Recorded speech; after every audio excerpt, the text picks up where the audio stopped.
Okay, let's open a word of prayer. Lord, thanks for this day. Pray you bless our time together today. In Jesus' name, amen. Well, today I'm going to title this Firestorm for obvious reasons. And I'm going to, I'll do some introductory remarks here. So this is my wheel of prophecy. I haven't figured out how to spin that yet, but we'll figure that out at some point. Of course, if I spin it, it'll be just like, a cat pushing everything off the edge of the table anyway, so everything would fall off. I will remind you that there's an event coming up, a couple big events in about a week, and we'll talk about that in just a moment. But the other night I did a prophecy roundtable with my friends Britt Gillette, Patrick Wood, Scott Townsend, on technology, AI, transhumanism. And when we do these, we usually go for 2 hours, 15 minutes, and we don't even begin to scratch. We have like 50 pages of notes, and we get through maybe a page and a half.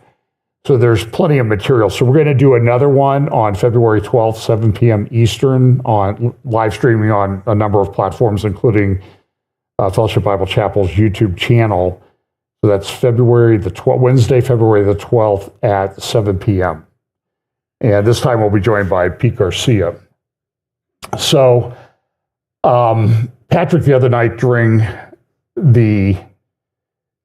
our session read from a passage of Scripture.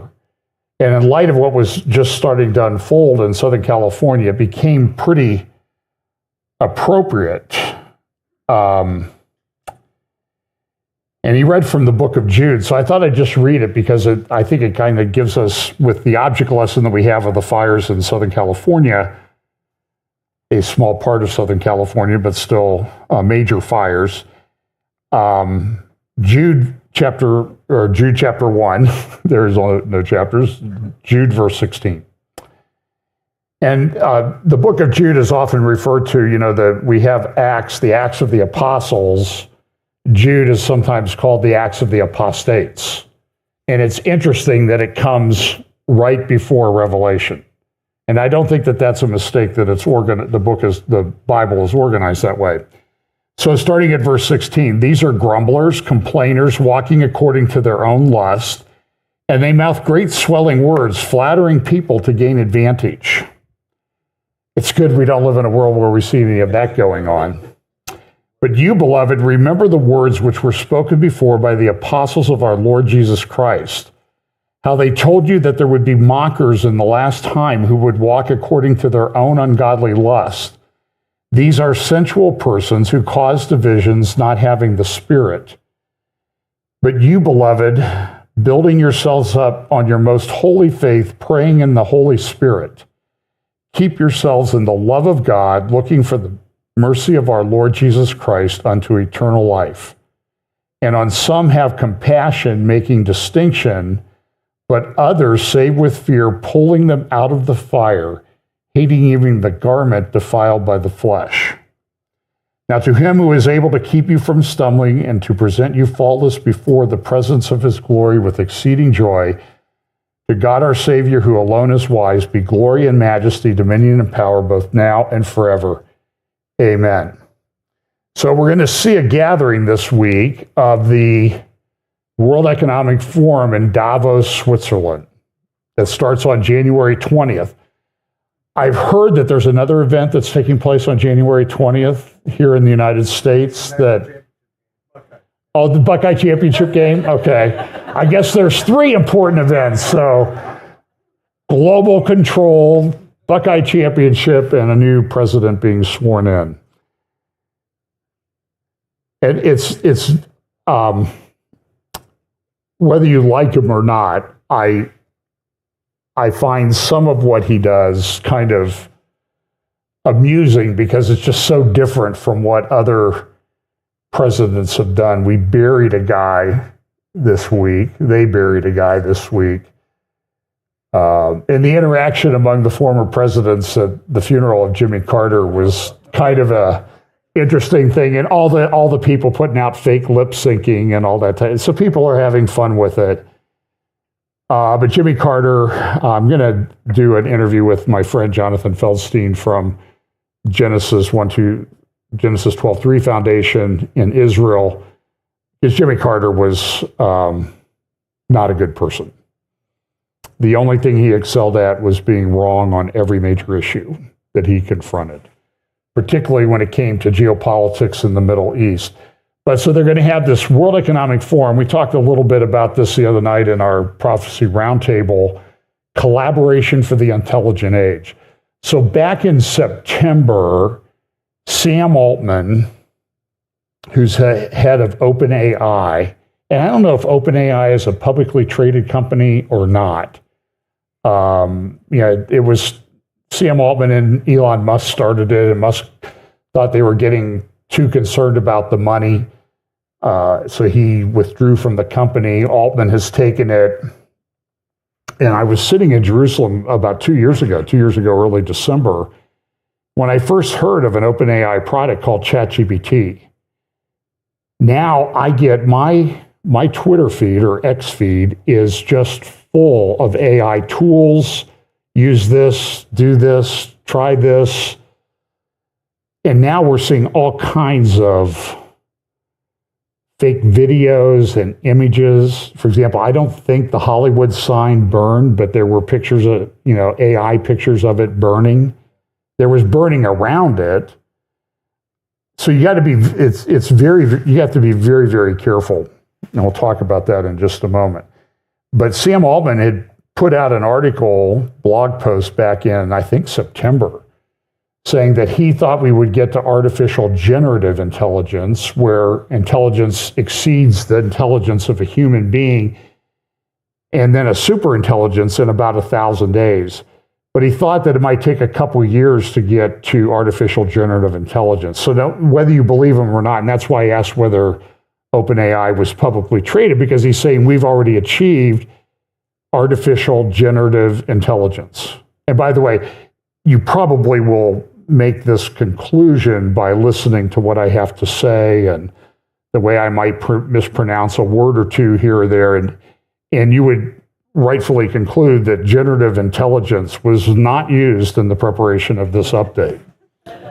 I used to make that disclaimer, but I think then it became like, I think that's pretty much self-evident to everybody now that I'm not, I'm not there. But we have this. So Altman came out. He did an interview this week with Bloomberg.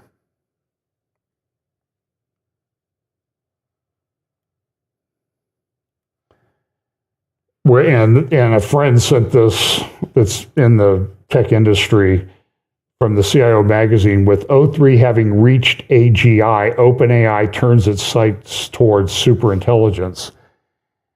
And the fact of the matter is, we're going to reach this very, very quickly, much more quickly than I think any of us really want to admit. In the new Foreign Affairs magazine, there's an article, and look, they're globalists, they're technocrats and stuff like that that largely form that organization, although they have some people there that are you would consider to be fairly mainstream. But here's one of their big articles in the new magazine, just came out the other day: The Race to Lead the Quantum Future, How the Next Computing Revolution Will Transform the Global Economy and Upend National Security.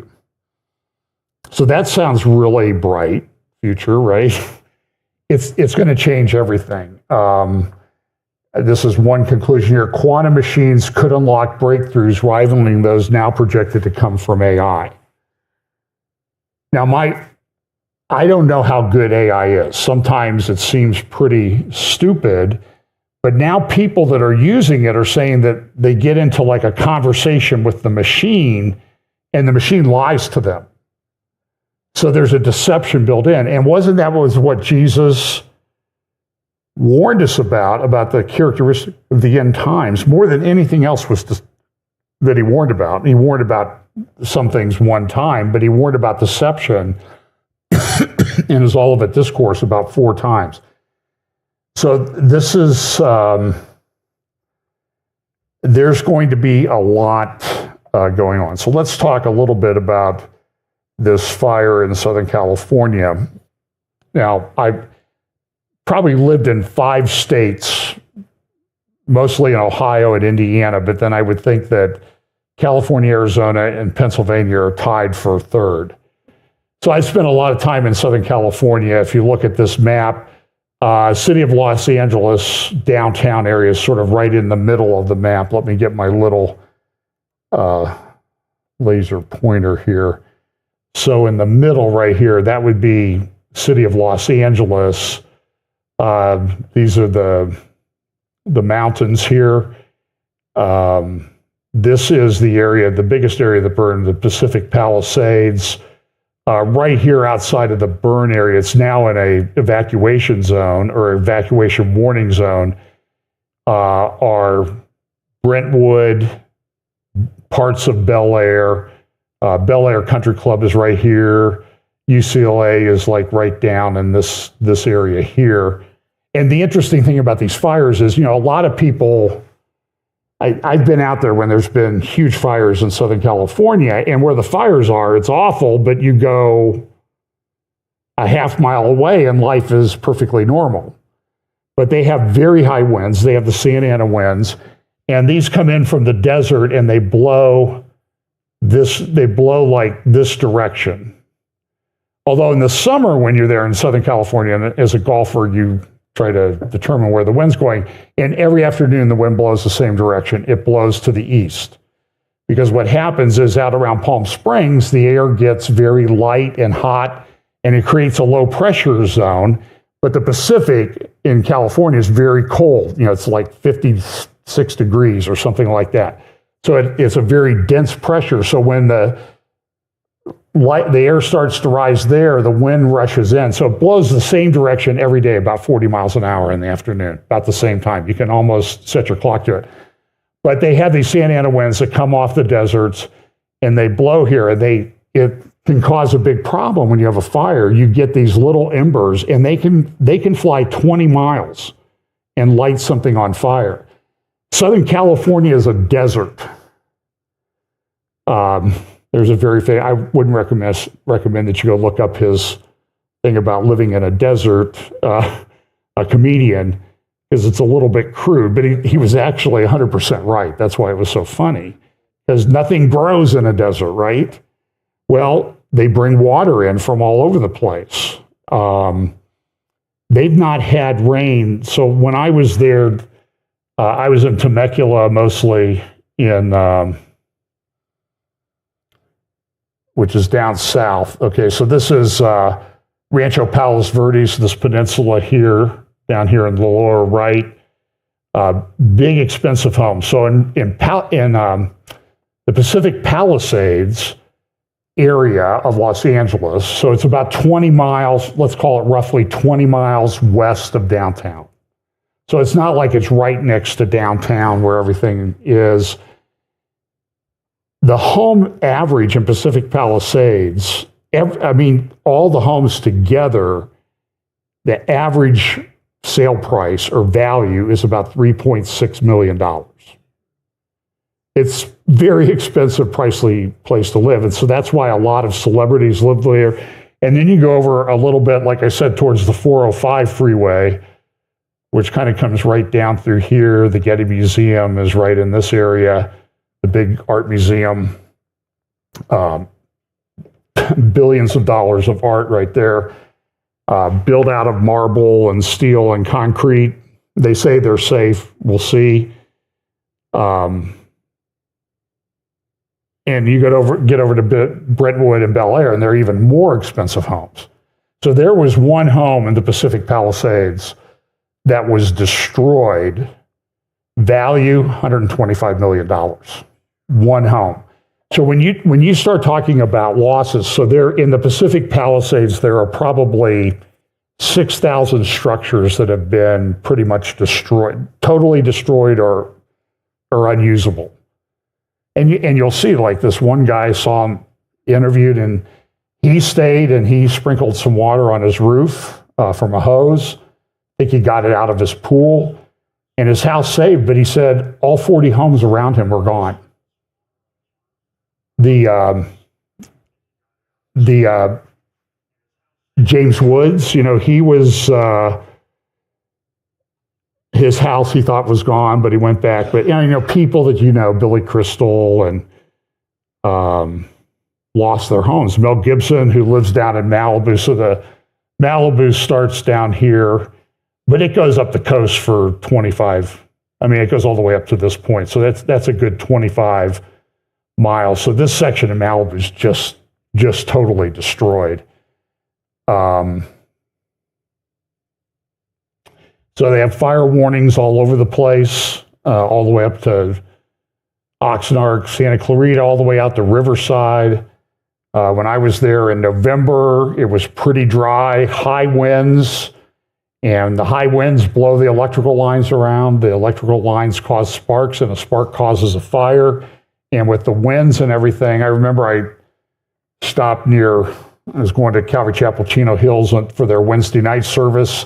I stopped to fill up at a Sam's Club, and I couldn't do any. It was high winds, like 50, 60 mile an hour winds, and everything was working except the internet. The cell phone and internet service were down or slow, so it took me like 3 minutes to be able to get the pump to work at a Sam's Club.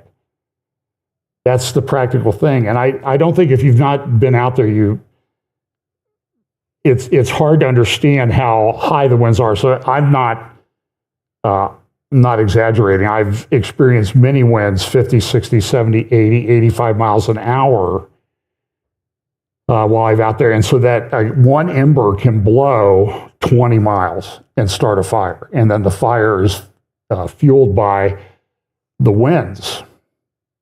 And it burns. So here's, again, a little Pacific Palisades and Malibu. I saw Mel Gibson interviewed. He lost his home. A bunch of people in Malibu lost their home. And it's a little bit hard to understand how the fire works, or how fire works sometimes. And people are looking for explanations. And I've seen a lot of really bad, I'll just be honest with you, bad, irrational explanations of what's happening.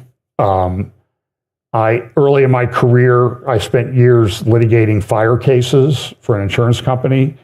So you have to learn how fire operates. And there's always anomalies. There's always things that happen in a fire that you cannot explain.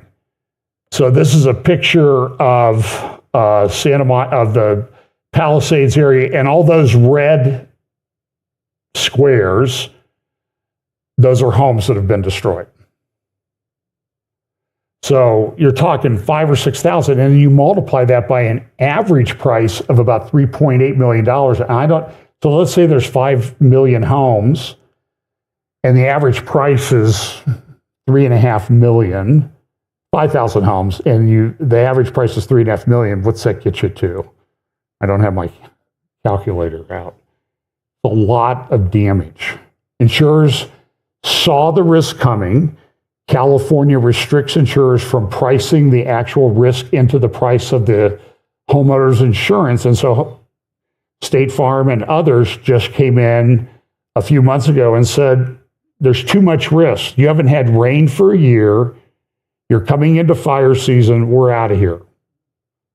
And by the way, I have a State Farm policy. I'm kind of glad State Farm did that, because what would they do? They would raise my rates too. And part of the problem is Southern California, in many respects, is sort of like Disneyland. It's not a real world.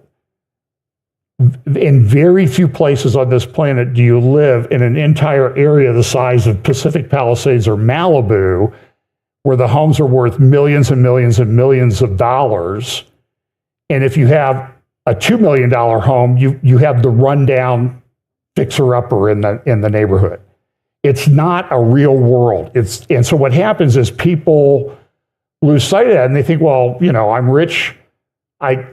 People should help me out. And by the way, this is like one of the bluest areas politically. Left-wing, loony. It's Hollywood people. Okay, it's NBA stars, not the good ones. Like one who used to live here in Ohio, who seems to have gone completely woke. And so you'll see, I mean, and so people will look at it and they say, well, wait a minute, the house is near the ocean, it's across the road. How did it catch on fire? Because the embers blew and the house started and it went. So for example, here's a street in Pacific Palisades. This is before, and then they took a satellite picture at night. And even though a large portion of the fire had gone away been gone for hours, a lot of the houses were still burning. And so here's a picture of some streets in Pacific Palisades. There's another picture. And it's devastating. I mean, they've lost everything. I saw a guy, here's a video of driving along Malibu, and it's like, well, wait a minute, the ocean is right there. How did the house burn down? Well, oceans don't generally burn because they're wet. And houses are made of wood, and wood burns.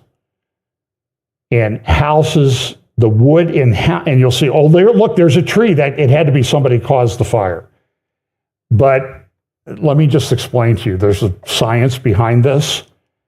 Live trees are full of water. There's so many gallons per inch width of a trunk. So until that's why you pour water on a building, because the fire it will protect your building because the fire will consume the water first. So that's why trees don't necessarily burn in a fire. They are full of water, they have bark on them, and the fire sometimes comes through moving pretty low. But a lot of these, if you slow these videos down, you'll see that a lot of these trees are heavily damaged and they won't survive. But the fire moves through quickly, and telephone poles survive because they have protective coatings on them and that type of thing. And there's a reason for that.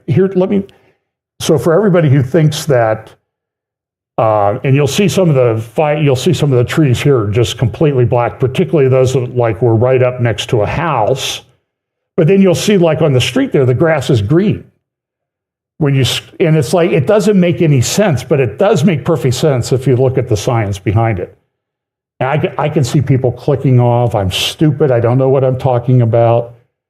Fine, you don't have to believe me. You're entitled to a different opinion, but when you have that opinion, you have the burden of proof. Okay? You just don't get to state it like it's a fact. So you see the golf course there is perfectly green. Miracle, right?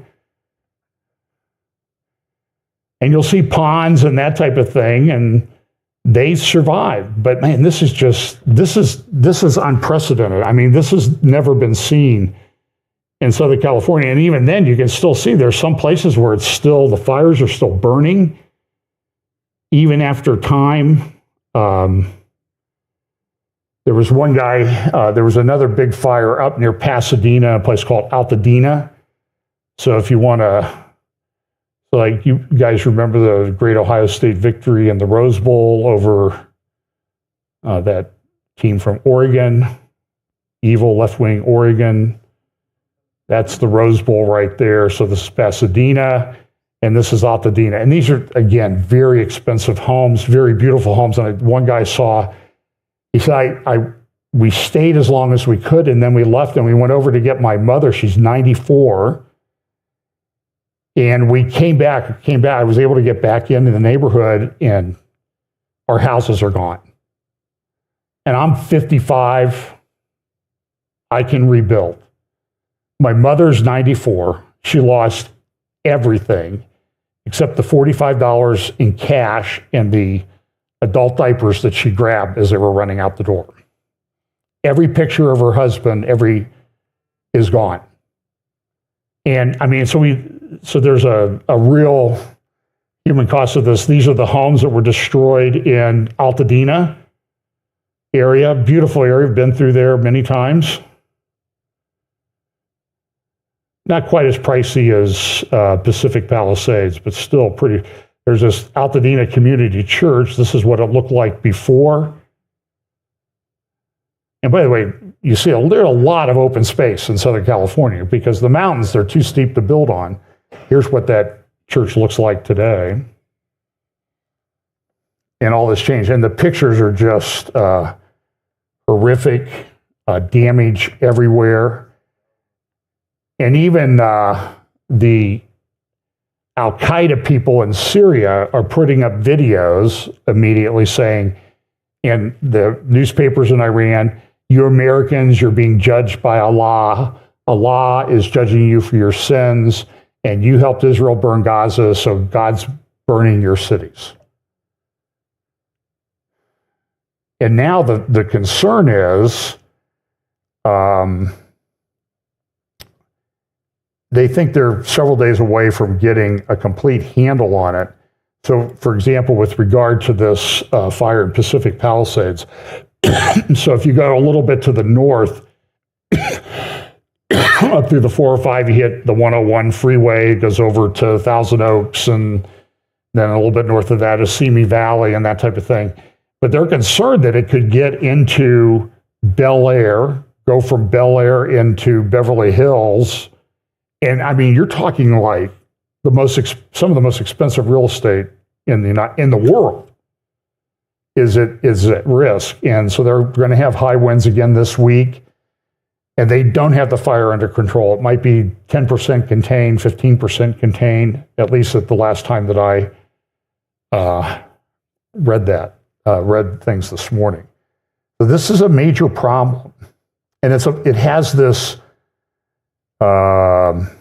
apocalyptic look to it. And again, this is from the Wall Street Journal last night. Fighting fires in the rumor mill as LA burns. Now listen, LA has managed this poorly. There's a lot of politicians that need to resign.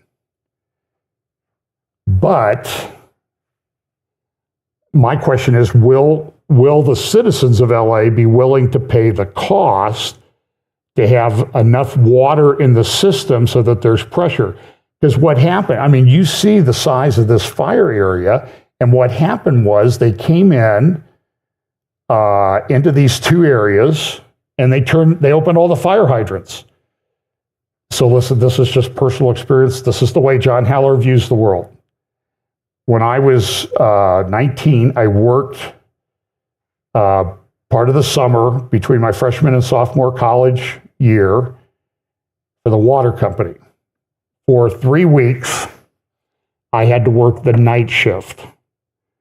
And working the night shift meant you went around and opened up fire hydrants to flush them out, make sure they were operating, and that type of thing. It was me and a 7'1" guy in a van. I mean, he'd wrapped his legs around the steering wheel in a full-size van. And I'm a big guy, as you may have noticed. This guy dwarfed me.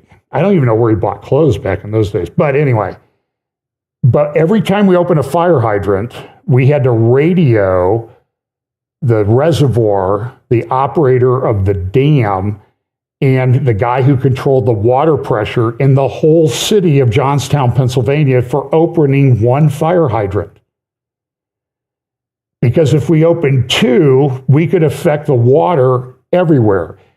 And there were a couple times, old pipes, old city, and the pipes broke, and we had to go in. Then we had to call out the repair crew at 2 a.m. in the morning with jackhammers, dig up the street, and it had to shut off the water to whole neighborhoods. And let me tell you, people that don't have water at 2 a.m. in the morning are not very nice. I've learned a lot of words from people. Yeah, I mean, they were mad. But that's because it was just a couple of fire hydrants could completely unbalance the system. So imagine going in there and opening all the fire hydrants at the same time. Now, you can fix that. Look, there were reservoirs that should have water in them, but the system is not designed to have all the fire hydrants open at once. There's no city on planet Earth that is like that, except maybe, where the Saudi princes live out in the middle of a desert. It just, when you take all the water out of the system, the water pressure drops. It's what happens. And I'm just telling you, you may not like that, and you can design a system. You remember, I had a client, we were building a big, tall building. And I was there because the bank I was representing was financing it. And I was there when they were doing their final fire protection system checks. And how do they do that? They hire a whole bunch of people. It's like a 40-story building. They go in and they flush every toilet in the building at the same time. And then you have to see if the fire protection system will still work. Okay, now you can do that for one building. Imagine doing that for a whole city. It's not economically feasible. This is how John Heller views the world. And again, you're entitled to disagree with me, okay? And there's a lot of theories out there. They're tearing it down because they want to build a smart city. I know that smart cities are a problem. I'm not in favor of smart cities. I think it's part of this end times thing. But I'm not aware of any place where they've torn down a city to build a smart city. They put the smart city stuff on top of the existing infrastructure like they've done in Oxford, Cambridge, England.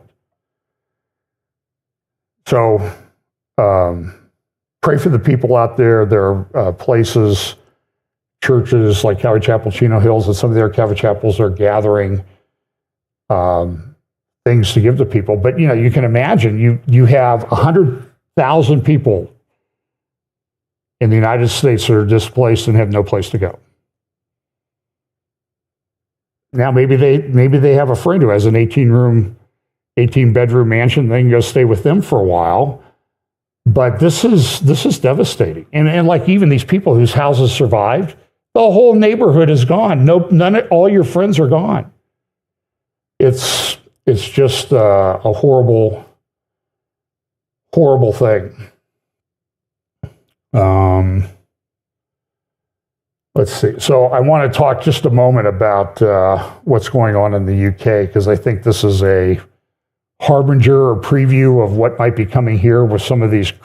And by the way, the other crazy theories are this was all the result of climate change. I mean, immediately, all these guys are on TV. Oh, climate change. We got to do climate change. There have been fires in Southern California and those areas for thousands of years. Hundreds and thousands of years.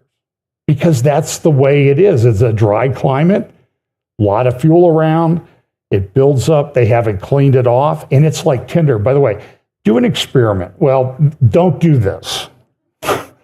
I'm telling you specifically, do not do this, do not do this.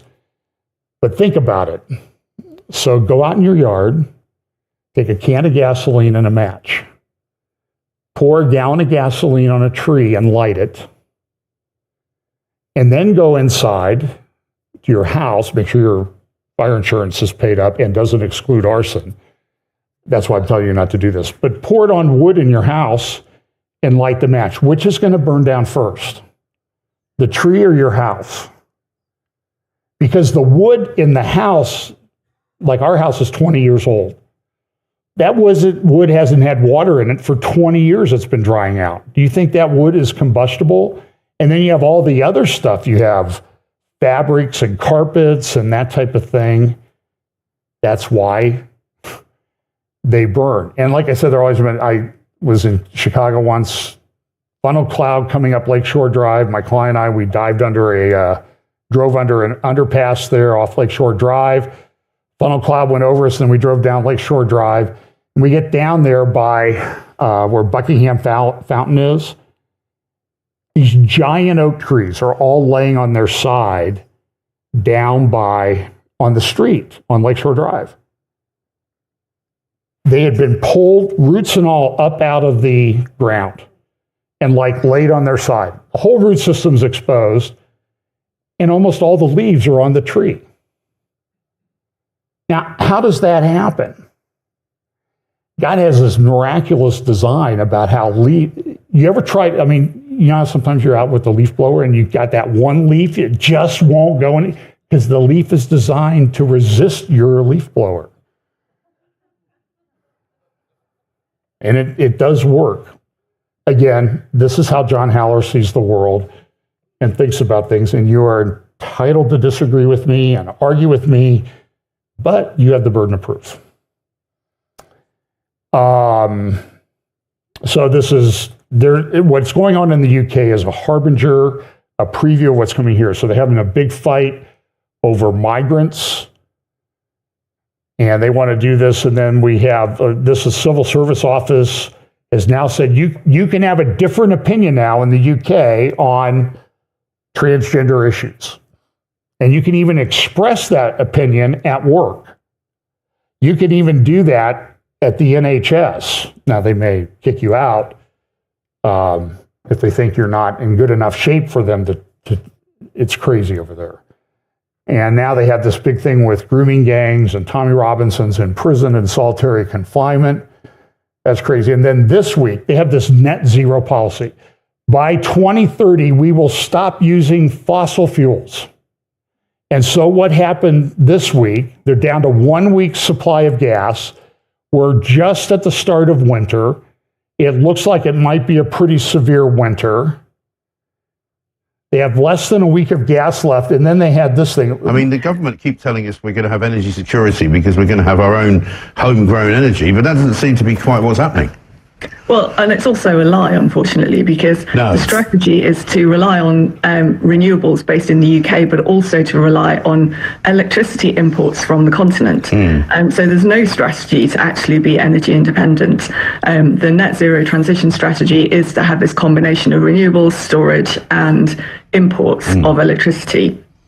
If we wanted to be more resilient, we should increase our production of oil and gas in the North Sea. Right. And actually, what happened on Wednesday, although we were using a lot of gas, it didn't have anything to do with gas security. We had plenty of gas. There was no concern about the access to gas itself. The concern was over access to power stations. And this is the big concern as well, that the plan for Clean Power 2030 is to put the entire existing gas generation fleet into reserve. So it will only run for a small number of hours and generate only 5% of the average annual electricity need. Now, gas power stations don't like operating on that basis. Businesses would have to make investments to be able to run their power stations like that. And a lot of the fleet was built in the late 90s and early 2000s. So they're coming to the end of life. They normally operate for about 25 to 30 years. Right. I think it's extremely unlikely that these businesses are going to be willing to make the investments in end-of-life assets to keep them available for that sort of usage. So actually what we need to do to keep the lights on to 2030 is build more gas power stations. There's almost nothing else that we can do at this point to ensure security of supply. And she's right. And so net zero is going to kill people in the UK. And all these politicians want to do it here, including out in California. And so they're shutting down. They have a nuclear power plant in the UK that's going to go offline. What do you do to replace that? So their theory is, well, we're going to have wind and solar. Have you ever been to the UK? Okay. I know people in the UK will get upset with this, but this is a fact. I go outside at 2 in the afternoon in late November. It's cloudy. All the street lights are on. It's pitch black. It's like the middle of the night. If it was clear and sunny at 3:30 to 3:45 p.m. in the afternoon, it's black because it's pretty far north. They don't get a lot of sunlight. And when you don't have sunlight, solar doesn't operate. And what happened this week was they had big wind plants that the demand, so you see here the gas, that's what is taking to generate the wattage that they need. But the wind down here, it's like this little tiny sliver. They're relying on that. And guess what happened this week? The wind calmed down and the turbines don't run. And so they were within just an eyelash of having to do rolling blackouts and shut people off. And they say, well, we'll just shut off big plants, big users of electricity. There are people that work there. What are you talking about? You got a whole sea out there that's full of gas. Drill, baby. It's insanity. And they say, well, we have a reserve. What's the reserve? We'll buy electricity from other people. Yeah, they're run by the same morons that you guys are. They think they're going to go to get net zero too and get rid of fossil fuels. So when Jesus said there would be deception in the end times, I'm not so, I'll have to unpack the word for deception there in Matthew chapter 24. It might mean just crazy things that people believe. It's so this is, as I noted, wind power dropped to 2.6 gigawatts, even if wind capacity is tripled, as one of the members of parliament or one of the ministers plans, that would still only yield about 8 gigawatts. That extra 5 gigawatts will probably be needed to meet increased demand. Right, because there's more people, more electricity. Oh, but everybody get an electric car. But how do you get an electric car to run unless you have electricity? It's insane. So this guy did this great thing, calling out, and what they did was the cost of the replacement electricity is usually 27 cents, let's call it 27 cents per kilowatt hour. It was $5.50 per kilowatt hour that they were having to buy to fill in the gap. And then the utility companies are like, we're not, it's like State Farm. They're not charities, they're businesses. And businesses exist to make money and manage things correctly. So, I'm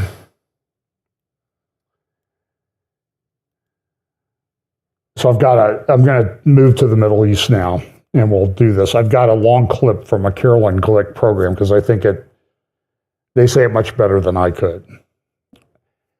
But Israel's in a bit of a spot. I mean, we have people here that are spreading all sorts of lies about Israel. It's a genocide. It's not a genocide. If you want to see a genocide, go up to Syria. That's a genocide. It's insane. The UN is set up to do this. You have people on what I'm now calling the woke right. Those are people that appear on many issues to be conservative, but when you scratch them, they are anti-Semitic and anti-Israel and Jew haters. Now, I'm talking Tucker Carlson, I'm talking Candace Owens. And so I do believe that this is proof of the people you need to be concerned about in the end times. It's a horseshoe, the spectrum of beliefs. It's not the left way over here and the right way over here. It's a horseshoe, and the far left and far right kind of get close together and meet. And sometimes it's hard to tell them apart. That's why there's a big argument. The National Socialist Party in Germany back in the 30s, is it far right or far left? Doesn't make any difference. They're extremists. But you're seeing a lot of this coming from people on the right that we like a lot of their positions, but they're just completely out of control. So what happened, and I'll go through this, kind of jump around a little bit, but back earlier this week, there was a report released. Netanyahu and his administration, I think this is the genesis of this, they had set up a commission headed by this guy named Yaakov Nagel, and he did a report. It's about 115 pages. I was able to get a copy of it. I'm going through it. I'm sure I'm going to have a lot more to say about it. I will quote fairly extensively from it here in just a little bit. But they didn't look at what happened on October 7th, but it was looking like, what do we have to do going forward? And it's when you look at it, it's sort of like being tasked with building a water system in Southern California that will be available when everybody in town turns on a fire hydrant. And that's sort of what they're saying, is you have to be prepared for all of these contingencies. And when you start looking at these contingencies, even in face of Israel doing pretty well in Gaza, doing well in Lebanon, handling those issues, attacking the Houthis, degrading Hezbollah. If I read the Nagel Commission report correctly, they have a big problem. Because in the last few weeks, Syria, which Israel thought it could manage with Assad in control, even with Assad supporting Iran, because Assad was weak. He had to have Iran prop him up. He had to have Russia prop him up. But then the rebels came. By the way, I don't have a copy of it. Front page of one of the Turkish papers the other day had an interview, a picture, and some excerpts of an interview that they did with Vladimir Putin.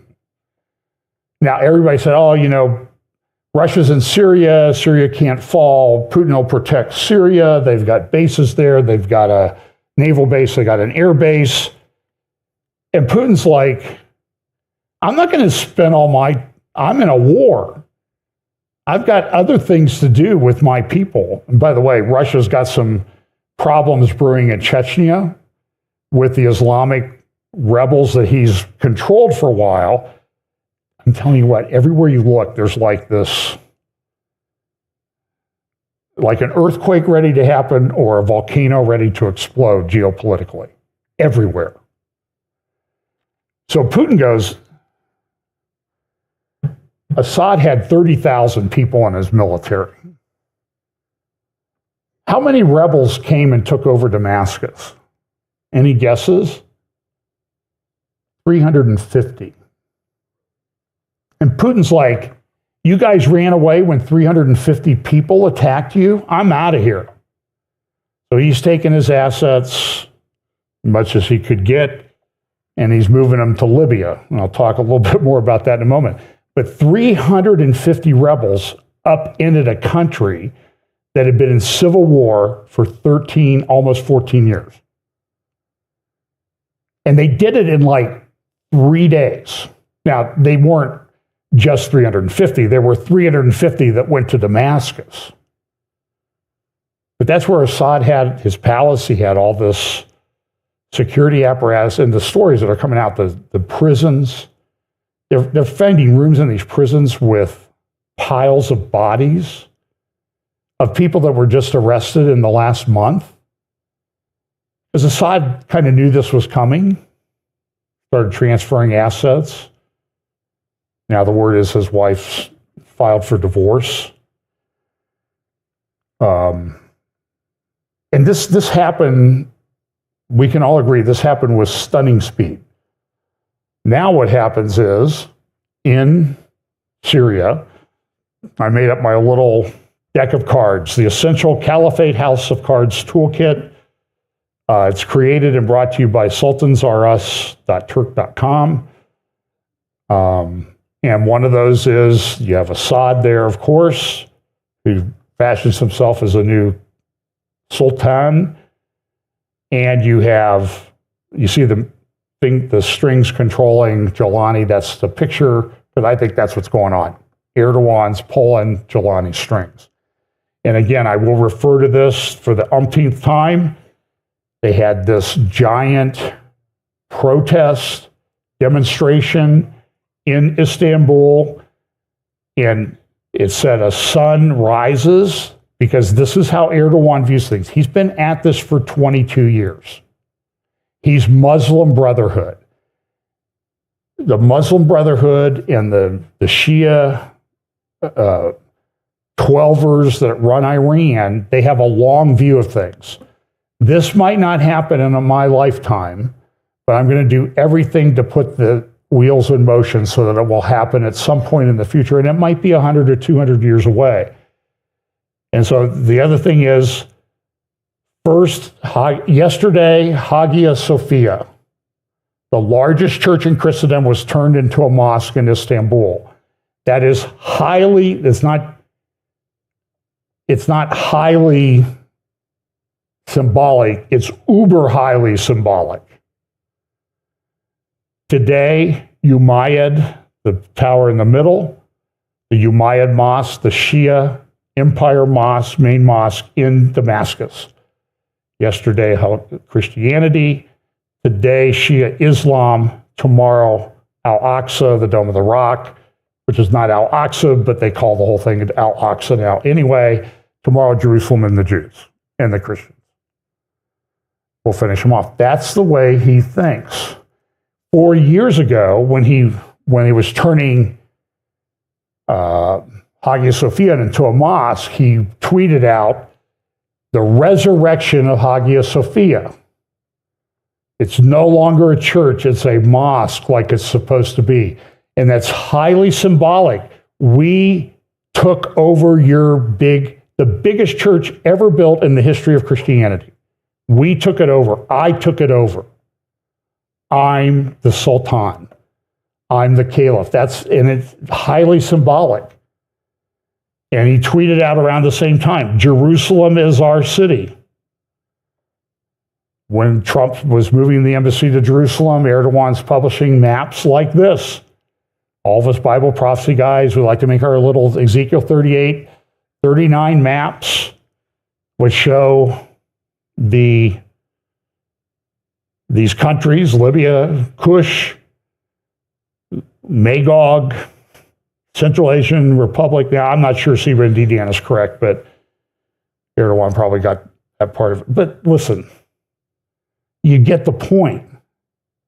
By the way, the Central Asian republics, the Stan republics, they now are teaching, this happened back in October, they put in new regulations to change the textbooks in Turkey to refer to those Central Asian Stan republics. They're Islamic. They cause Putin a fair amount of trouble. That's why he does some of the things that he does. The textbooks in Turkey now will teach children, those are called, that whole area is to be called Turkestan.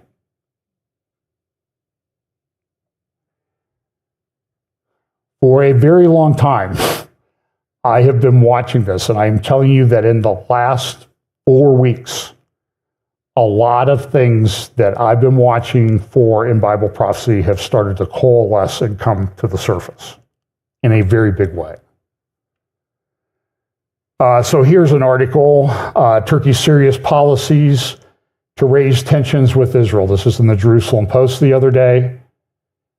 And so this is one of the things that's referenced in the Nagel report, that we've got this massive problem with Turkey. We thought Turkey was managed. Israelis used to go there for vacations. All that's gone now. And Erdogan's allowed Muslim Brotherhood fanatics types to go and attack Israeli tourists in Istanbul. It's happened, or Ankara. So that whole thing changed. And so the Nagel report is saying, listen, we got to be ready for all of this stuff happening. We got to completely remake the IDF. We're not even talking about the mistakes on October 7th, of which there were many, and the report admits it. We're not doing that. We're trying to figure out what do we have to do to go forward, and how are we going to manage this issue. So one of the things you've seen, this is what it looked like on December 2nd. Israel here, the dark areas were areas that they were controlling along the Lebanon border. The pink areas were areas where they had effective control. And then the blue areas, that's the Golan Heights. Golan Heights had a no man's land. That's what it looked like on December 2nd. And today, so you can see that Lebanon hasn't changed that much. Israel's withdrawn some because of the ceasefire. And it was because of that ceasefire in Lebanon, by the way, that the Turkish-backed rebels in Syria, HTS, the Al-Qaeda types, Muslim Brotherhood types, were saying, man, Israel really did a number on these guys, Hezbollah. They took out I think about 80% of their weapons, their rockets and missiles. They're still a big threat, and they're trying to reconstitute themselves. There's even words now that pretty good evidence. There was an article at Middle East Forum I read earlier this week that said Iran's now trying to get weapons to Hezbollah people. They're going through Turkey. Turkey's helping them. Why is Erdogan allowing that? Because Erdogan thinks, look what I did in Syria. I can manage the problem. We'll get everything in, and we're on our road to Jerusalem. So this is what it looked like on December 2nd. So, whoops. There you go, December 2nd, and then today. So Israel's taken over parts of the Golan Heights, and all these people, oh, Israel's taken over all the Middle East. You get Jeffrey Sachs, this China-loving, Jew-hating leftist, goes on Tucker Carlson and says, Israel's taking over the whole Middle East.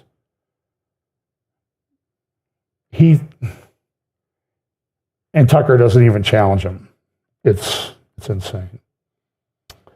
So Turkey's doing stuff in Syria, but they're also doing stuff in the Mediterranean to move. And I've talked about this for years. I was looking at some of my slides here. I've been talking about this for at least 3 or 4 years.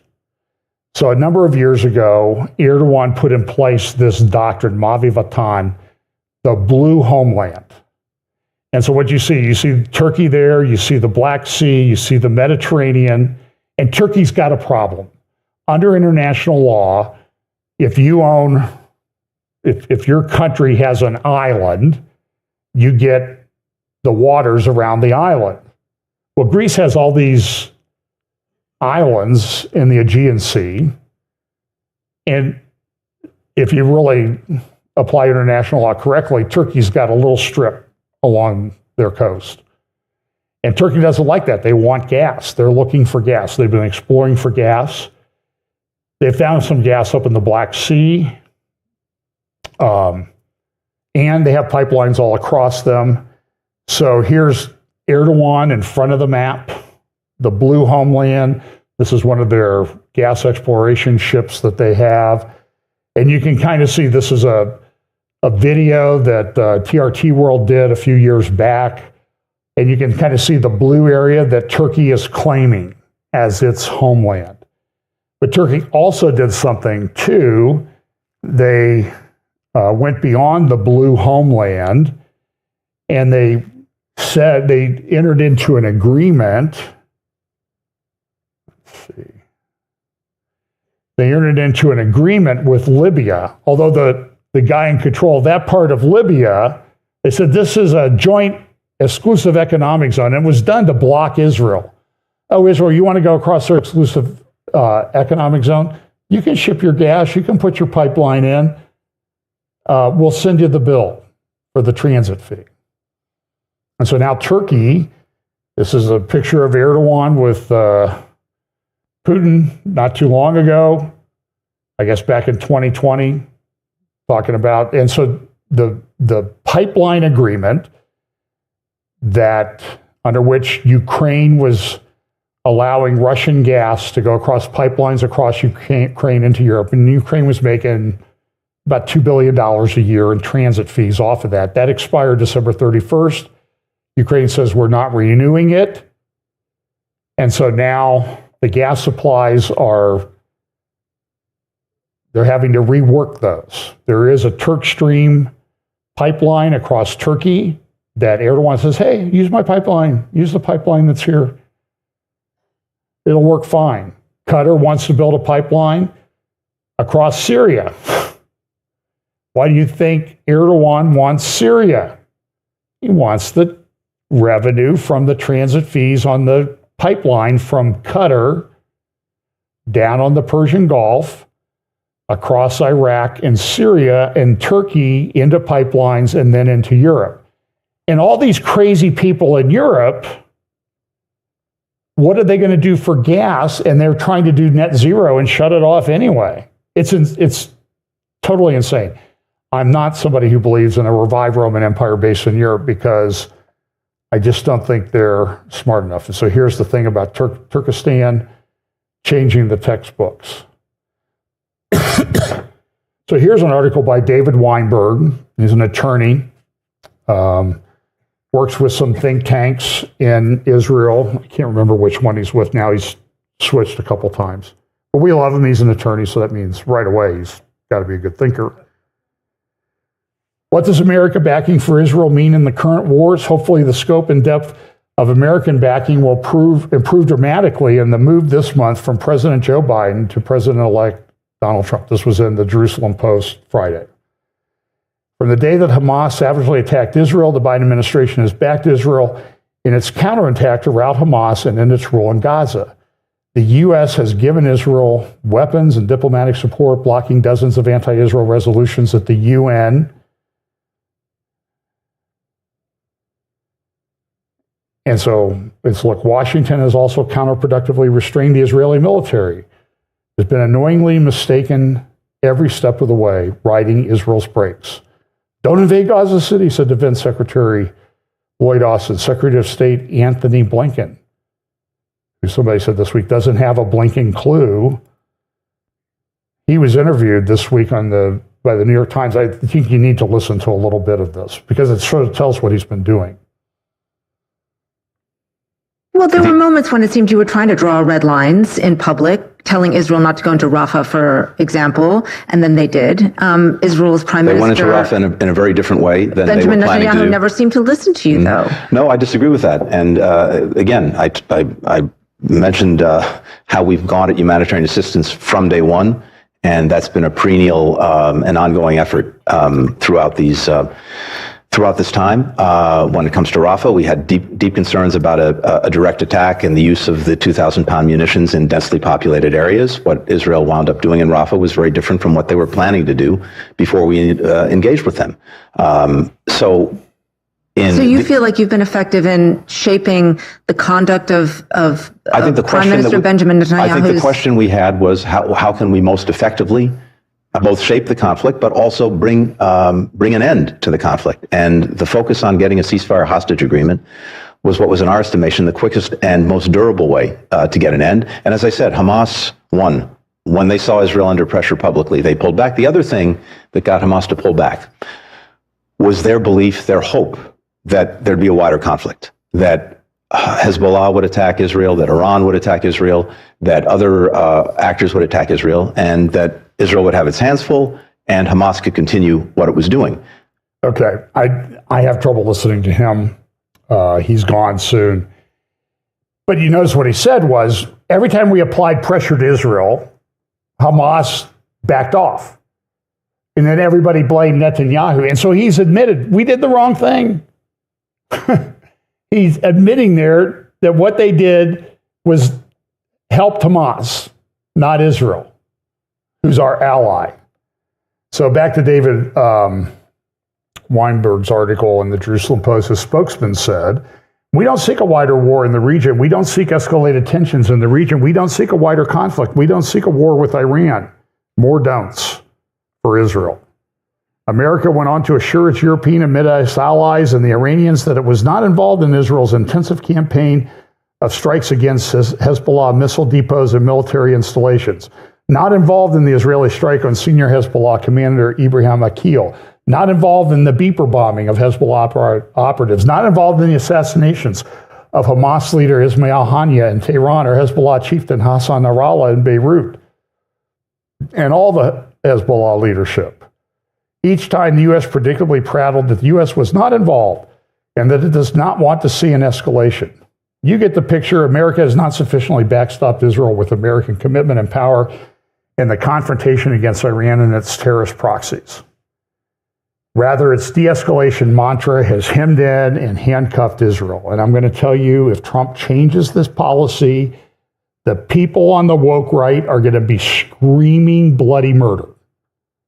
Tucker Carlson, Congressman Thomas Massie, these passive-aggressive Jew haters. I don't know how else to describe it. Candace Owens. She's going to drop an interview soon with a guy, a Catholic guy, who's a Holocaust denier.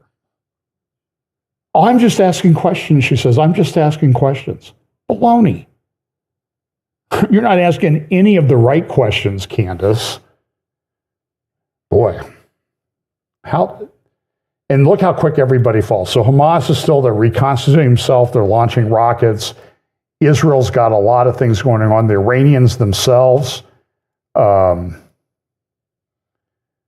a lot of things going on with Iran. By the way, on December 31st, an Iranian general, this is reported in the New York Times the other day, they got a tape of the Iranian general's speech in a mosque in a city in Iran. And he said, I don't consider losing Syria something to be proud of, said General Esbati, according to the auto recording of his speech. We were defeated, and defeated very badly, and we took a very big blow, and it's been difficult. General Esbati revealed that Iran's relations with Mr. Assad had been strained for months leading to his ouster, saying that the Syrian leader had denied multiple requests for Iranian-backed militias to open a front against Israel from Syria in the aftermath of the Hamas-led attack on October 7th. Iran had presented Mr. Assad with comprehensive military plans on how it could use Iran's military resources in Syria to attack Israel. The general also, this is kind of interesting, the general also accused Russia, considered a top ally, of misleading Iran by telling it that it was Russian jets were bombing Syrian rebels when they actually were dropping bombs on open fields. This is a speech, this is an Iranian guy in Iran doing this, a general in the IRGC. And so what you're seeing is you're seeing a scrambling power shift coming, and the Iranian Revolutionary Guard controls a huge fortune, multi-tens of billions of dollars to fund their operations. And they, by the way, they don't use it to buy Teslas. Well, they wouldn't buy Teslas now because Iran has power problems, even though they share the largest gas field in the world with Qatar in the Persian Gulf. And Qatar's funded, it's Qatar's Muslim brotherhood too, and they're funding all this stuff as well. For over a decade, Iran backed Mr. Assad by sending commanders and troops to help it fight against opposition rebels in the Islamic State terrorist group. Under Assad, Syria was Iran's regional command center, from which it supplied weapons and money to its network of regional militias, including Hezbollah in Lebanon and Palestinian militias in the West Bank and Hamas. The rebel coalition has taken over much of Syria and is trying to form a government. General Esbati said in a speech that Iran will look for ways to recruit some of these insurgents in whatever shape the new Syria takes. And so now Syria knows, or Iran knows, we've got a problem. Israel's very strong. Is Israel going to do anything? Are they going to attack our nuclear installations? They took out our air defense systems in late October. We're sitting exposed. We don't have a way to do this, to defend them. And so what you'll see, you're going to see a lot of propaganda from Iran. So they've got this is Tehran Times. We've got we're going to, Iran drilled down bunker busters over Natanz. And by the way, I'm not so sure that the way they took out Nasrallah was not practice for taking out these installations in Iran. Because what did they do? Was it 43 tons or 84? It was like at least 43 tons of bombs dropped on one spot. Nasrallah was in a bunker 150 feet underground, and they got him. And he thought, I'm okay. So Iran's running around, and you'll see. So Iran's coming out now. They've got this new loitering munition, a drone that they're putting out. Can fly around and the drone thing, and Turkey, by the way, is the leader of drones. So this is a U.S. congressman talking about this is a big problem. We got to figure out for the United States how to deal with it, regardless of what Thomas Massie says. This is a poster in Tehran where they put up these posters all the time. And this one is a tribute. It's kind of interesting. Oh, Fatima, you are among us warriors. Who is Fatima? Fatima is the favorite daughter of Muhammad. Now go back to 1917, And these shepherd kids supposedly have a vision. I think it's demonic, but it's accepted by the Catholic Church that Candace Owens belongs to, that the Pope belongs to. And he's gone and done masses at Fatima. They've got a square like the size of St. Peter's Square there in a church. And that whole thing is located in what? Fatima, Portugal. The Fatima prophecy, the Fatima vision. You see how all this is kind of interconnected? So here's Iran. They've got this thing that they've put together now. It's called Exercise of the Great Prophet. And so what they're doing is they're showing, okay, we're ready for you, Israel. We've got these missiles and we've developed our own air defense systems to take out your bunker buster bombs before they hit. Okay. Now, one way to do this was count how many of these installations they have and how many missiles they have, and then double the number of bunker busters that you might drop, because like all air missile systems, they can't take out everything. So you're seeing a lot of this. And then they also have this, we're going to build new drone, missile and drone cities. So they have this video. These guys are going in there in this underground facility. You're going to see the doors open. They're walking down towards the secure doors to this facility. Oh, what's that? An Israel flag and a U.S. flag that they walk over. That's very symbolic. And you'll see in this underground facility, they drive around in trucks. They've got these giant storage of missiles. Now, my guess is that if you could get enough bunker busters in one spot and hit that, you could set off all those missiles in one shot. That's why I think when they went after Nasrallah, that was practice for what they might have to do in Iran. Just again, the disclaimer is this is not generative AI. It's just the way John Haller looks at the world. And now you've got Iran and Russia getting ready to sign within the next week or so another agreement extending their cooperation, and they're going to emphasize the territorial integrity of each. And so Israel is talking internally, how are we going to get after these people? How are we going to take them out? How are we going to get the Iranian missiles? They also have a problem with, this is a report from the New Arab, Al-Arabi, Israeli officials warning against Egypt's military activity in Sinai. Egypt is not supposed to do this. By the way, there are tunnels, at least a dozen of them, under the Suez Canal that Egypt was going to put tanks through. They're now constructing berms in the middle of the Sinai desert to slow Israel's tanks down. Like, it's almost like they're preparing for a conflict. And everybody's wondering what's going on. So this, in the context of all this report came out. I'm going to talk more about this in the future. I hope to interview some people in Israel about this, hopefully this week. The Nagel report that came to Netanyahu, it was in Hebrew, so my translation is Google Translate. Even the front page of, I think this is from the Daily Sabah in Turkey, said, why did the Israeli government, why did they leak that Nagel committee report? It was supposed to be classified. Well, they unclassified it because they think they're trying to send a message. So you'll see a lot of things in here. And on pages, let's see.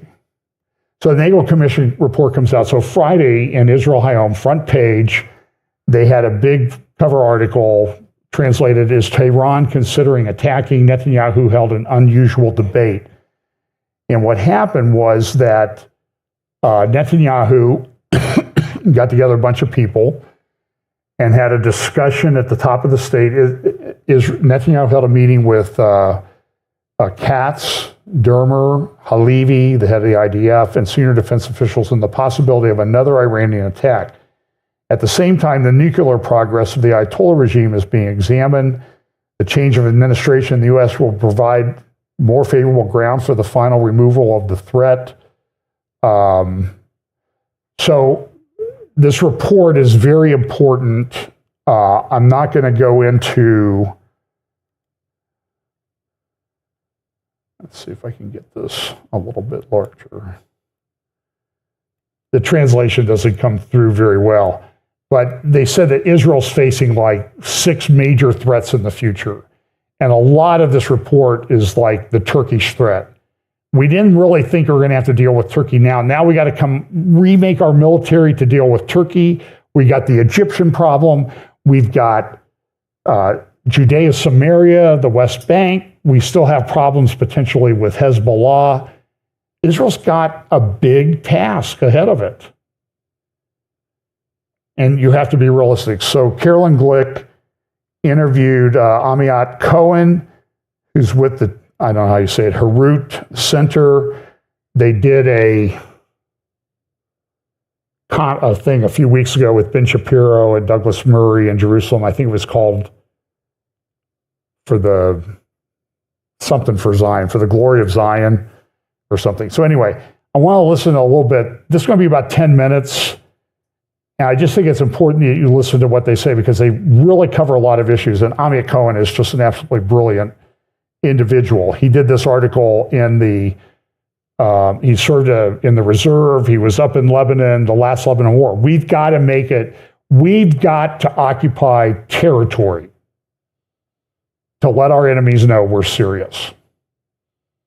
We can't let Gaza go back to Hamas. Hamas is firing rockets last night into Israel this morning. So it was seemed like last night to me. So here you go, Carolyn Glick and Amiat Cohen, and I think you'll get the point of what they're saying.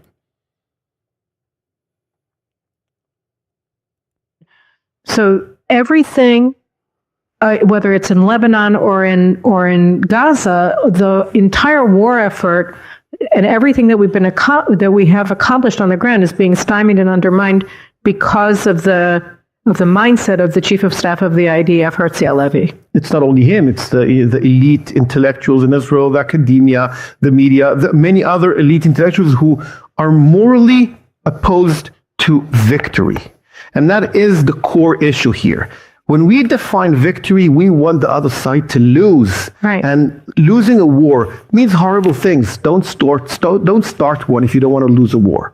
Now, yes, it's horrible. The alternative is worse. We are now entering a war of attrition inside the Gaza Strip, and we are not good at wars of attrition. The world does not know how to manage morally the debate that are coming out of war of attrition on a long-term period. It's going to be a real problem. And the weakness of Netanyahu for not firing Herzi Halevi and appointing someone else reflects on the managing on the war. The weakness of Netanyahu not firing Ronen Bar, the head of the Shabak, that reflects on his ability today to go against Netanyahu, and he has a politruk, like one of his people sitting with the committee now, the general audit of the government is verifying what happened inside the IDF, and there's always near the officer that has been interviewed A commissar of Herzi Halevi to verify that he doesn't say anything against the chief of staff. It's crazy the situation today in the IDF. As everyone knows, Israel is an air force that owns an army that owns the country. And the Air Force itself is owned by the Pentagon. So it's a problematic issue. Netanyahu needs a lot of, let's say, support from the Trump administration and from the Israeli people. Yeah. We need to support him to eat the spinach, came to power, fire Herzi Halevi. He did that to Gallant, thank God. Gallant was part of the guild, the military guild that didn't want to win because they're calculating how it's going to look like in the future, and many, let's say, intellectual, ideological perspectives on how they think about war and the part that are special ops. It all comes together to the lack of willingness to fight till the end. So, Jordan. This is another phrase you need to start using. The last king of Jordan. Yeah. King Abdullah II is the last. Abdullah II is the last king of Jordan. Right. Now, when it's going to happen? 5 years, 10 years, 15 years? Why is it going to happen? Why is it going to happen? the Sykes-Picot Agreement from 1917 took a Saudi king, prince, and brought him from Saudi, the Hashemites, yes, a Hashemi king, brought him to Jordan to rule a land that is not his. The population today in Jordan is 80% Palestinians and Arabs, local. 20% are part of the Hashemite family and regime who run the place. It's a tribe. It's a Bedouin tribe from Arabia. Running from Saudi Arabia. So they run a majority of 80% of the population that in the past 50 years slowly, gradually became more and more extreme religiously with the Muslim Brotherhood. So there's a strong Muslim Brotherhood core inside Jordan, a small minority that is running the country that is funded heavily, we call it life support, by America and Israel. They're politically trying to maneuver. They have a very strong mukhabarat. Mukhabarat is like internal intelligence. It's like their KGB. They're KGB. They're running the place with a strong KGB under civilians. The collapse of Syria will incentivize the Muslim Brotherhood inside Jordan to go against the government again. And it's not just that. There are linkages. I talked about this a few weeks ago after the fall of Assad with David Wormser, where we were discussing the fact that Al-Qaeda in Iraq, which is the precursor of this HTS group, and they're all the same people, it had been led by Abu Musab Zarqawi, who is Jordanian from Zarqa in northern Jordan. So that there are a lot of Jordanians who are part of the whole HTS thing, and they don't see the border between Jordan and Syria as an actual thing. They don't define themselves as Jordanians. Right. The individual definition, you call yourself Israeli as a citizen of Israel. An American is a citizen of America, and a Polish guy is a citizen of Poland. The Arabs, the Muslims, start with their religion, Shia, then they go to the tribe, and if they have some national identity, it's very low in the priority identity list. So they're not Jordanians. They're Palestinians who are El-Matsri from Egypt. It doesn't mean much. It's mostly the Sunni Shiite war that is a religious, very important war. There's a lot of tribal wars, and there's obviously humankind, there's a war for power and control. So at the end, that will turn into a rebellion against the king, who was already weak, and he will be much weaker in the next couple of years. Depends on what's happening in Syria. Now, it's strategic for the Middle East for several reasons. Israel is going to sign, in my understanding, in the next couple of months, some kind of agreement with Saudi Arabia. I don't think it will be a peace deal, but it will be some kind of normalization, bilateral agreements that can trade and have some tourism between both countries. It's a good beginning. The significant part of it is train routes from India through Saudi Arabia, through Jordan to Israel. Right. The collapse of Jordan is the tipping point of this entire thing. Because the train rails, Israel is already building train rails from Haifa port to Jordan. Then it's like there's 4 kilometers that now were approved to build that part to the border, to be continued by the Hijazi train, and now the Hashemite, the Saudis and Jordanians want to build that. If Jordan collapses, the entire structure falls. Right. We need to rethink about that. By the way, the most jeopardizing thing we can do for that stable structure now is a Palestinian state. Right, but even before we go through that, obviously there's an alternate route, which would be from Saudi to Israel through the Red Sea, and then they could just have the train link going from Eilat to the port of Ashdod rather than using Haifa. There are or the port of Eilat could be expanded, although that's the Red Sea. You could do it to the solutions. They're much longer, more expensive. They're trade-offs. In the meantime, when we look at Jordan, we think of Jordan as a stable country too. And it's not. And it's not. It's stable until it's gone. Exactly. Just like Assad. Exactly. You know that no one thought Assad will go that fast. Revolutions happen unexpectedly, and we cannot be prepared. Now, if we say the collapse of Jordan is just a matter of time, how do we prepare for this inevitable outcoming? Because it's not just, and you're right about the Palestinian state, obviously, in Judea and Samaria, and I'll let you expand on that in a second. But Israelis for many years, rightly, have said, why are we talking about a Palestinian state west of the Jordan River when you have the largest concentration of people who refer to themselves as Palestinians on the eastern side of the Jordan River? But when you're looking at a population that itself is jihadist, why do they care? I mean, like, okay, we've convinced ourselves. I'm totally convinced that Jordan is Palestine.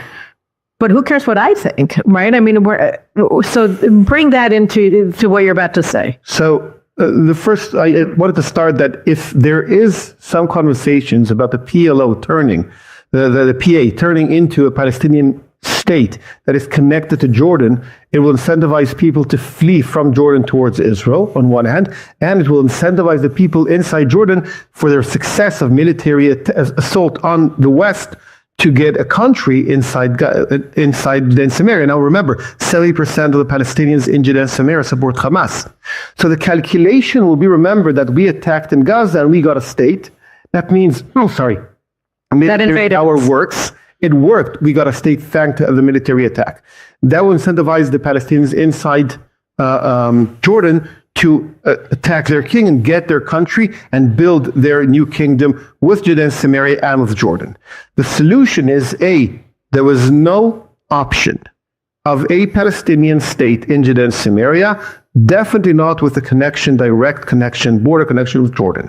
That needs to be clear off the table totally by America and Israel. There's no option like that. The second thing we need to do today is to annex Jordan River, the Jordan Valley. The Jordan Valley. Valley by Israel, and to build a very big fence on that border today. Saying that. But we saw what the fence was worth on the Gaza. It's a specific kind of fence. They did many mistakes on building. You're right that a fence is not enough. My next sentence was, the main issue now in Israel is how to rebuild the IDF. Thank God I have the ability to be part of this conversation in many places. And who is the enemy? So you build a force now. So we're not ready to fight in Gaza. We were much better in Lebanon because the real goal of building the IDF was in Lebanon. In the Air Force and intelligence, the ground troops were mediocre there too. How to rebuild, and what's the enemy that we're preparing for? The answer is we need to prepare for real guerrilla attacks from Jordan. That's one thing. We need to be ready as an army and to invade there in the event of a real invasion. But the second thing we need to prepare, and this is going to the next step, is Egypt. Right. Because the common denominator between all these conversations that we had now is the Muslim Brotherhood. Right. They are the enemy. There's one country from India to Morocco that the Muslim Brotherhood can run for office and in the parliament. Israel. They run Qatar. In Turkey, that Erdogan is the Muslim Brotherhood friend, but there's a deep separation between church and state in Turkey today, thanks to Kemal Atatürk. The rest of the countries, they had to force illegalization of the Muslim Brotherhood in the Muslim countries. If you ask MBS or MBZ who's the number one threat, it's the Muslim Brotherhood. And that's the moderate kind of Al-Qaeda, ISIS, and the other 50 shades of black. Well, it's not, what it is, it's the mothership that they all emanate from. So the Muslim Brotherhood is the creed that they share of Islamic imperialism and supremacy. And then they implement that creed through their terror armies. And so it's not, the moderation here is quantitative, for lack of a better term that comes to mind, than qualitative. They all share the same creed. They agree with the jihad idea, but the they propagate the jihad idea in the Muslim Brotherhood. The disagreement between them is the time. Okay. The Muslim Brotherhood says we have time, have patience. Al-Qaeda, Zarqawi went, she said we don't have time, we need to do it now. The Americans, let's say the West, can conceive Zarqawi as an enemy because he's trying to attack you now, ISIS. We understand ISIS is an enemy. There's no real difference philosophically, theologically between the Muslim Brotherhood and ISIS. But the only thing that they say, we have patience. And that prevents the West to define them as an enemy. The Arabs understand that, and they do define them as enemies. So Egypt, we had Morsi as the president of Egypt. Okay, Morsi was a Muslim Brotherhood. You can go to JNS TV on YouTube and get the whole interview, which is I highly recommend. So this thinking was, remember Netanyahu stood at the UN just a couple days after Mohammed bin Salman was interviewed by Bret Baier on Fox News. We're going to make this normalization agreement. And the thing we're going to have is we're going to have this trade corridor through Saudi Arabia. And a lot of people are excited about this because it gets rid of this problem that everybody has in the Red Sea, with Yemen shutting down the shipping, right? Well, we'll just transit across, but you got to get through the Persian Gulf with Iran, could shut that down. And then if the Houthis can shoot at a ship, do you think they can shoot at a train? So I don't think putting this across the Saudi Arabian Peninsula solves any problems unless you put it way underground. By the way, Neom, they're still building. A lot of operation going on there. Like 15% of the world's steel production is going to Saudi Arabia right now. Might even be 20%. It's an unbelievable number. It's like 12% of all shipping logistics in the world are related to Saudi Arabia. That's like 1/8. The whole thing is crazy. So, and then in Turkey, I just want to give you a couple other information. I disagree with Amiak Cohen that there's a separation of church and state in Turkey. That's gone. Erdogan took all those secular guys out of the military. He's done a complete top-to-bottom takeover in Turkey. It's Muslim Brotherhood. And by the way, he said Muslim Brotherhood is patient, right? So when the crowd was chanting to Erdogan a couple of weeks ago, you saw the clip, "Chief, take us to Jerusalem. Chief, take us to Jerusalem. Chief, take us to Jerusalem." What did Erdogan say? Victory comes to the patient. Victory comes to the patient. So he's got that mindset. But he's the same as Jelani. Qatar paid Jelani $50 million. The guy that's in charge in Syria. And by the way, he's Saudi. His father lived in the Golan Heights. That's why he took that name on. Now he's changed his name for about the 4th time. The Turks are negotiating, are now set to get rebuilding contracts in Syria and have a big contract. The biggest one of all the ones they're getting is to rebuild the port at Tartus. And there's an agreement. I've not seen it. I don't have the details yet, but I've heard about it. An agreement to give Turkey control of the waters of the Mediterranean around Syria where they can drill for gas.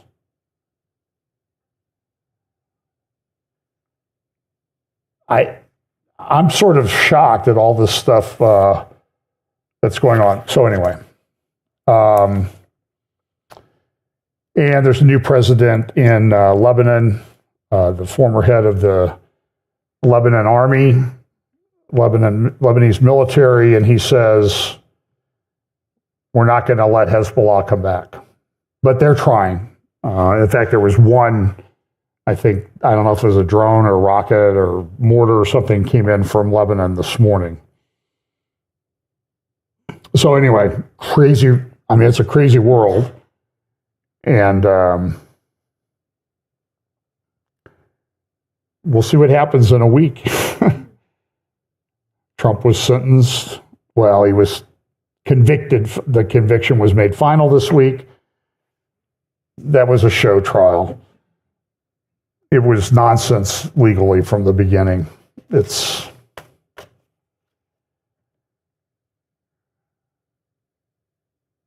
So just watch the next week because there's going to be stuff happening at the UN with regard to Israel, I think, sort of as a parting gift from the Biden administration. So crazy world.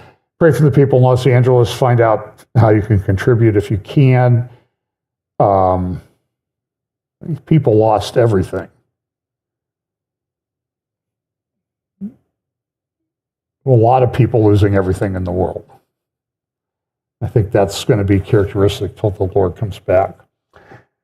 Okay, let's pray. Lord, thanks so much for your word. We pray, Lord, that you will give us opportunities to share the gospel with those around us, that we will treat those who need to be treated as if we're pulling them out of a fire.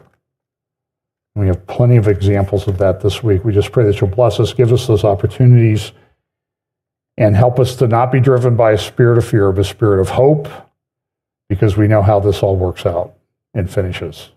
Bless us this week in Jesus' name. Amen.